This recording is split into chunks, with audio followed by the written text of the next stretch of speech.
नमस्कार। इस वीडियो में आप सभी का बहुत बहुत स्वागत है। गोवर्धन पूजा की आप सभी को हार्दिक शुभकामनाएं। तो आप देख सकते हैं कि बंगाल की खाड़ी में दीपावली के बाद में काफ़ी ज़्यादा हलचल बढ़ गई है और इस हलचल का असर काफ़ी ज़्यादा देखा जाएगा भारत के क्षेत्रों में, क्योंकि ये बड़ा सिस्टम बनेगा। हो सकता है कि बंगाल की खाड़ी में साइक्लोन भी देखने को मिल सकता है। तो 14 नवंबर को वेलमार्क लो प्रेशर में तब्दील होगा ये बड़ा सिस्टम, और 15 नवंबर को लग रहा है कि डिप्रेशन में तब्दील हो जाएगा। काफ़ी बड़ा सिस्टम होगा और इसका प्रभाव उड़ीसा के तटीय क्षेत्र, आंध्र प्रदेश के तटीय क्षेत्र और तेलंगाना और साथ साथ में तमिलनाडु के तटीय क्षेत्रों के आसपास तक दिखाई देगा। पश्चिमी बंगाल के ऊपर भी इसका असर होने की संभावना नज़र आने लगी है कि 15 नवंबर से इसका असर पश्चिमी बंगाल के भी तटीय क्षेत्रों में दिखाई देगा। 16 नवंबर को देखें तो यह सिस्टम लगभग साइक्लोनिक स्ट्रॉम में बदल जाएगा और यह सिस्टम बांग्लादेश की तरफ बढ़ रहा है। इसका असर पश्चिमी बंगाल और साथ साथ में भारत के उड़ीसा के क्षेत्रों में भी पड़ने की संभावना नजर आ रही है। पश्चिमी बंगाल और उड़ीसा में ज़्यादा असर दिखाई देगा। तटीय भागों के ऊपर काफ़ी तेज़ गति की हवाएं चलने की संभावना है और भारी वर्षा भी होने की संभावना तटीय क्षेत्रों के अलावा अंदरूनी क्षेत्रों में भी दिखाई देगी, पश्चिमी बंगाल और उड़ीसा के क्षेत्रों में। उसी प्रकार से देखेंगे तो बिहार के कुछ भाग हो गए, झारखंड के कुछ भागों पर धीरे धीरे कर वेदर एक्टिविटियाँ बढ़ने की संभावना है, क्योंकि ये सिस्टम जिस प्रकार से बांग्लादेश की तरफ बढ़ रहा है तो इसका असर भी बांग्लादेश के अलावा भारत के भी मैदानी क्षेत्रों में दिखाई दे रहा है, जिसमें बिहार के साथ साथ में झारखंड, पश्चिम बंगाल और उत्तर पूर्वी राज्यों में भी असर दिखाई देगा। और 17 नवंबर की सुबह या देर रात्रि को संभावना है कि ये पश्चिमी बंगाल और बांग्लादेश के ऊपर इसका लैंडफॉल हो सकता है। इसके बाद में भी एक बड़ा सिस्टम और बनेगा। ये सिस्टम तो धीरे धीरे कर कमज़ोर हो जाएगा। इसके बाद में बड़ा सिस्टम उभरने की संभावना नजर आ रही है। देखेंगे तो 18 नवंबर को ही बड़ा सिस्टम दिखाई दे रहा है बंगाल की खाड़ी में। और इधर देखें तो दक्षिण चीन सागर के ऊपर भी काफ़ी बड़ा सिस्टम बना हुआ है, यानी इधर दक्षिण चीन सागर के ऊपर बड़ा सिस्टम बना हुआ है, यानी साइक्लोन बना हुआ है। और बंगाल की खाड़ी में भी अब लो प्रेशर बनने की संभावना 18-19 नवंबर को लगाई जा रही है। 20 नवंबर के समय काफ़ी बड़ा सिस्टम बंगाल की खाड़ी में भी उभर जाएगा और दक्षिण चीन सागर वाला सिस्टम कमज़ोर पड़ जाएगा और बंगाल की खाड़ी में शायद दूसरा साइक्लोन देखने को मिल सकता है। नवंबर माह में काफ़ी बड़ा साइक्लोन विकसित होने की संभावना है। यह देख सकते हैं कि नवंबर माह में किस प्रकार का साइक्लोन दिखाई दे सकता है। 20 नवंबर के बाद में भी बहुत तकड़ी संभावना लगाई जा रही है। जीएफ्स वेदर मॉडल के अनुसार तो बंगाल की खाड़ी में बड़ा सिस्टम उभर सकता है। उत्तर भारत के क्षेत्रों में भी 20 नवंबर से लेकर 25 से 26 नवंबर के बीच में एक पश्चिमी विक्षोभ आने वाला है। इसका असर भी मैदानी क्षेत्रों में दिखाई देगा। तो चलिए अब मौसम पूर्वानुमान की बात कर लेते हैं। किस प्रकार से आने वाले मौसम की बात की जाए तो सबसे पहले आज 13 नवंबर को किस प्रकार से मौसम की संभावना है, सबसे पहले इसकी बात कर लेते हैं। उत्तर भारत के क्षेत्र में अभी मौसम शुष्क बना हुआ है। काफ़ी जगहों पर मौसम शुष्क है। संपूर्ण भारत के ऊपर अभी मौसम शुष्क बना हुआ है, लेकिन केरल और तमिलनाडु के ऊपर बरसात की संभावनाएं आज बनने की संभावना जताई जा रही है।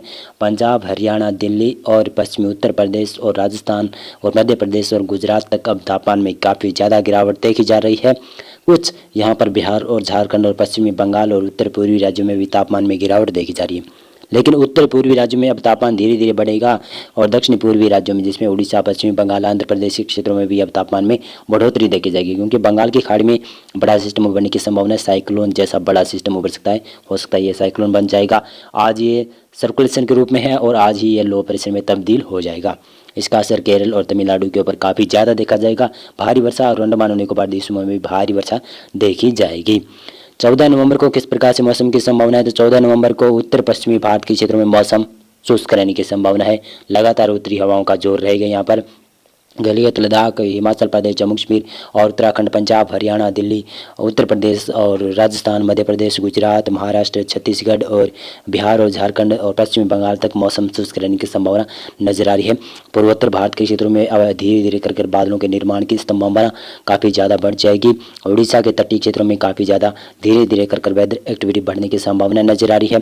केरल और तमिलनाडु के ऊपर साथ साथ में दक्षिणी कर्नाटक में और रायलसीमा, आंध्र प्रदेश में अब बरसात की संभावना काफ़ी ज़्यादा बढ़ जाएगी, क्योंकि बड़ा सिस्टम उभर जाएगा। लो प्रेशर से वेलमार्क लो प्रेशर में तब्दील हो जाएगा ये सिस्टम 14 नवंबर को। और 14 नवंबर को अंडमान और निकोबार द्वीपों में बहुत भारी वर्षा होने की संभावना नजर आ रही है।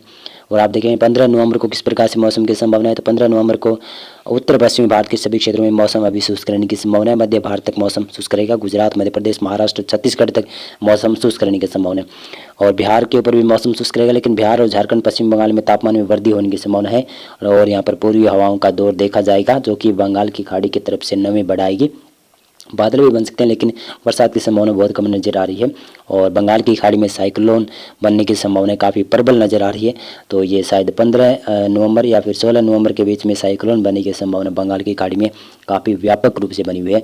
पूर्वोत्तर भारत के मणिपुर, मिजोरम, नागालैंड के क्षेत्रों तक बरसात की संभावना रहेगी और इधर केरल और तमिलनाडु से लेकर आंध्र प्रदेश, रायलसीमा के क्षेत्र और उड़ीसा के तटीय क्षेत्र और पश्चिमी बंगाल के भी तटीय क्षेत्रों में भारी वर्षा होने की संभावना है।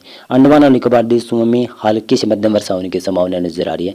बाकी भारत के क्षेत्रों में अभी मौसम शुष्क रहने की संभावना नजर आ रही है। 16 नवंबर को देखें तो 16 नवंबर को इस सिस्टम का प्रभाव काफ़ी ज़्यादा देखा जाएगा, काफ़ी ज़्यादा असर देखा जाएगा। पश्चिमी बंगाल, उड़ीसा के तटीय क्षेत्रों के अलावा उत्तर पूर्वी उड़ीसा, उत्तर पूर्वी भारत के क्षेत्रों में बहुत भारी वर्षा होने की संभावना नजर आ रही है। बांग्लादेश के भी दक्षिणी मध्य क्षेत्रों में बरसात की संभावनाएं काफ़ी ज़्यादा देखी जाएगी। केरल और तमिलनाडु, आंध्र प्रदेश के अंदरूनी क्षेत्रों में भी बरसात की संभावनाएं धीरे धीरे कर बढ़ती हुई नजर आएगी, लेकिन रायलसीमा में बरसात की कमी देखी जाएगी। उड़ीसा के तटीय भागों के अलावा अंदरूनी क्षेत्रों में भी बादल पहुंचेंगे, हल्की से मध्यम वर्षा यहां पर भी देखी जाएगी। अंडमान और निकोबार द्वीपों में फिर से बरसात की संभावनाएं बन रही है और मध्य भारत में अब धीरे धीरे कर तापमान में बढ़ोतरी होगी, क्योंकि ये साइक्लोन काफ़ी प्रबल होगा और पूर्वी हवाएं चलेगी। इसकी वजह से न्यूनतम तापमान में बढ़ोतरी देखी जाएगी। बंगाल की खाड़ी में भी फिर से बड़ा सिस्टम उभरने की संभावना है। 17 नवंबर को देखें तो 17 नवंबर को यह सिस्टम लैंडफॉल कर जाएगा। लैंडफॉल करने के बाद में इसका असर यहाँ पर बांग्लादेश के अलावा त्रिपुरा, मणिपुर, मिजोरम, मेघालय और साथ में नागालैंड के क्षेत्रों तक और असम के ऊपर भारी वर्षा के रूप में दिखाई देगा और म्यांमार के ऊपर भी भारी वर्षा होने की संभावना 17 नवंबर को लगाई जा रही है। केरल और तमिलनाडु के ऊपर इसका असर रहेगा। आंध्र प्रदेश के भी तटीय क्षेत्र और उड़ीसा के तटीय क्षेत्र, पश्चिमी बंगाल के पूर्वी क्षेत्रों में हल्की से मध्यम वर्षा होने की संभावना रहेगी। दक्षिणी भागों में भी कुछ हल्की फुल्की वर्षा होने की संभावना नजर आ रही है। अंडमान और निकोबार द्वीपों में फिर से भारी वर्षा होने की संभावना नजर आ रही है। देखेंगे तो यहाँ पर अंडमान और निकोबार द्वीपों में बहुत भारी वर्षा होने की संभावना नजर आ रही है। फिर से बड़ा सिस्टम बंगाल की खाड़ी में उभरेगा। उत्तर भारत की तरफ पश्चिमी विक्षोभ आता हुआ दिखाई दे रहा है। 18 नवंबर को देखें तो 18 नवंबर को पश्चिमी विक्षोभ का असर गिलगित और लद्दाख से लेकर आप जम्मू कश्मीर तक ही दिखाई देगा और पंजाब, हरियाणा, राजस्थान, मध्य प्रदेश के क्षेत्र हो गए और उत्तर प्रदेश और गुजरात और महाराष्ट्र तक मौसम शुष्क रहेगा। और बिहार, झारखंड, पश्चिम बंगाल, उड़ीसा और छत्तीसगढ़ में भी मौसम शुष्क रहेगा।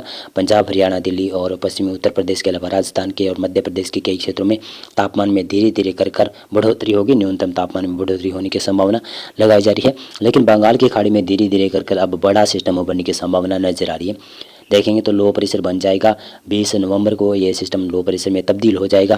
केरल और तमिलनाडु के साथ साथ में यहाँ पर दक्षिणी कर्नाटक, रायलसीमा, आंध्र प्रदेश के क्षेत्र में काफ़ी ज़्यादा भारी वर्षा होने की संभावना नजर आ रही है। धीरे धीरे कर वेदर एक्टिविटी और बढ़ती हुई नजर आ रही है। और 19 नवंबर को देखेंगे तो 19 नवंबर को यह सिस्टम वेलमार्क लो प्रेशर में तब्दील हो जाएगा, जो कि बंगाल की खाड़ी में सिस्टम बनेगा। ये वेलमार्क लो प्रेशर में तब्दील हो जाएगा और केरल और तमिलनाडु के ऊपर इसका असर काफ़ी ज़्यादा देखा जाएगा। कर्नाटक के दक्षिणी क्षेत्र, कोंकण गोवा के भी दक्षिणी क्षेत्रों में और पश्चिमी घाट के मालाबार तट के आसपास के क्षेत्रों में बरसात की संभावना काफ़ी ज़्यादा देखी जाएगी। आंध्र प्रदेश, रायलसीमा और साथ में दक्षिणी तेलंगाना के ऊपर भी बरसात की संभावना रहेगी। अंडमान और निकोबार द्वीपों में भी बरसात की संभावना रहेगी। पूर्वोत्तर भारत में हल्की वर्षा होने की संभावना रहेगी और उत्तर पश्चिमी भारत में मौसम शुष्क रहेगा। केवल पहाड़ी राज्यों में ही वर्षा और स्नोफॉल की गतिविधियाँ देखी जाएगी। 20 नवंबर को देखें तो 20 नवंबर को पश्चिमी विक्षोभ उत्तर भारत के क्षेत्रों में अभी नहीं है और ये पश्चिमी विक्षोभ जो कमज़ोर था वो आगे निकल जाएगा, लेकिन इसका असर मैदानी क्षेत्रों में नहीं पड़ेगा पश्चिमी विक्षोभ का। लेकिन बता दूं कि अभी जो सिस्टम बंगाल की खाड़ी में बना हुआ है, ये सिस्टम काफ़ी प्रबल होने की संभावना नज़र आ रही है। यानी दोबारा से low pressure, well-marked low pressure बनने की संभावना नज़र आ रही है कि 20 नवंबर से काफ़ी बड़ा सिस्टम बंगाल की खाड़ी में फिर से उभर सकता है और इसका प्रभाव केरल, तमिलनाडु, कर्नाटक से लेकर आप रायलसीमा, आंध्र प्रदेश, तेलंगाना तक दिखाई देगा। इसका असर काफ़ी ज़्यादा देखा जाएगा भारी वर्षा के रूप में। और इसी प्रकार से मैं बता दूं तो यहाँ पर 21 नवंबर को शायद ये सिस्टम डिप्रेशन के रूप में तब्दील हो जाएगा, बड़ा सिस्टम बन जाएगा दक्षिणी भारत के क्षेत्रों में।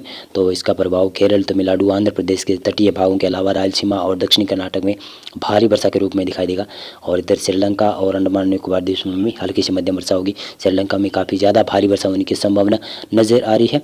और इसी प्रकार से देखें तो 22 नवंबर को किस प्रकार से मौसम की संभावनाएं बदलती हुई नज़र आ रही है। तो 22 नवंबर को आप देखेंगे तो पश्चिमी विक्षोभ का दृश्य आपको दिखाई दे रहा है।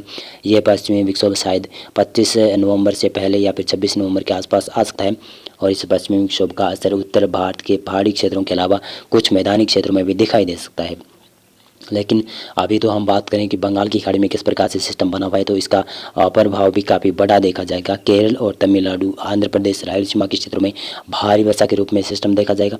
शायद ये डिप्रेशन या डीप डिप्रेशन बनेगा और हो सकता है कि यह साइक्लोन बन जाए। क्योंकि काफ़ी प्रबल संभावना बनी हुई है कि साइक्लोन बन सकता है और हो सकता है कि यह दक्षिणी भारत के तटीय क्षेत्रों को प्रभावित करेगा। यह भी हो सकता है कि पूर्वी तटीय भारत के अलावा उत्तर पूर्वी भारत की तरफ भी जा सकता है। संभावना काफ़ी व्यापक बनी हुई है, संभावना से इनकार नहीं किया जा सकता, क्योंकि ये बड़ा सिस्टम उभरेगा बंगाल की खाड़ी में। जेम्स वेदर मॉडल भी जता रहे हैं, ECM वेदर मॉडल भी यही सिस्टम जता रहे हैं। तो मौसम पूर्वानुमान और मौसम अपडेट में अभी के लिए बस इतना था। वीडियो को लाइक और चैनल को आप सब्सक्राइब कर सकते हैं। बहुत बहुत धन्यवाद।